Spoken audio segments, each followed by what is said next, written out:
Thursday. Happy Thursday, which means Jason Boyette is here to talk about his weekly podcast, Hey Amarillo. It's an interview show with Amarillo's most interesting people. This week's guest, I think, very interesting. Absolutely. I loved listening to her talk. So this week's guest is Maria Garcia, and she is the program director for an organization called Uniting Parents. And I had never heard of this organization. Right, it's part of Coalition of Health Services, which is a nonprofit based in Amarillo, but she provides services for the parents of children who have special needs. Because a lot of times it's isolating, you know, you're dealing with a lot of uncertainty. It's overwhelming. It's overwhelming, and there's so much education to happen, all these kinds of things.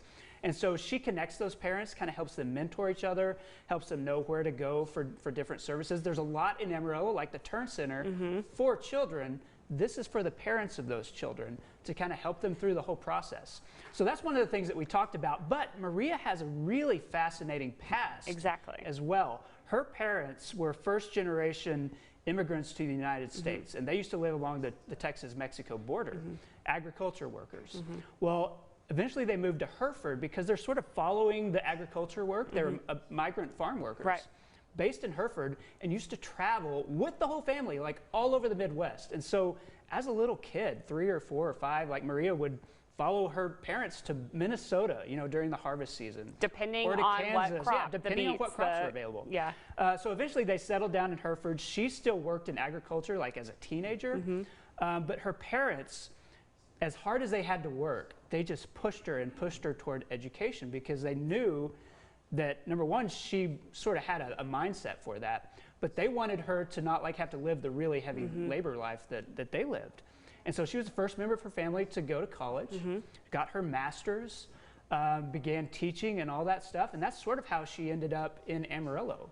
And the other part of that story is that she had a special needs child of her own. Her third child had Down syndrome, has Down syndrome, and that was part of her learning curve, and she just saw the need, you know, for that sort of thing among parents. I think it was so interesting because she had many different sort of facets of her life that all sort of came together to for her to be able to do what she's doing now, and that's an advocate for kids and families with special needs. And I think that's so, and she has such a diverse background because there are so many English or non-English speaking families that really do struggle with, you know, their children attending public school with, and that was one of the most interesting things she talked about was being a child. She grew up speaking Spanish and English.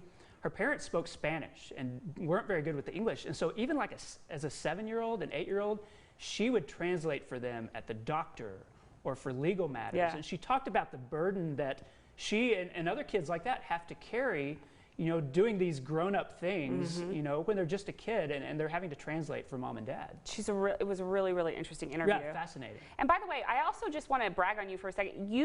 Obviously you have an interview style that's remarkable because you make somebody who maybe isn't accustomed to something like that really like tell a great story. And it's so fascinating to listen to your podcast. I mean, seriously. Well, I appreciate that. I've sort of stumbled my way into it. But yeah, it's part, you know, asking questions that kind of are so open-ended that you can just let people talk and then listening to them and letting it unfold, you know, without trying to control the narrative too much. For sure. Jason Boyette. Go to his website, jasonboyette.com or heyamarillo.com for more information. Learn how you can download Hey Amarillo, the podcast. Thanks, my friend. Yeah, we appreciate you sticking around. All right. After this short break, we're going to kick off a little happy hour a little bit early with Rich Fleetwood. Details on a special wine and beer tasting.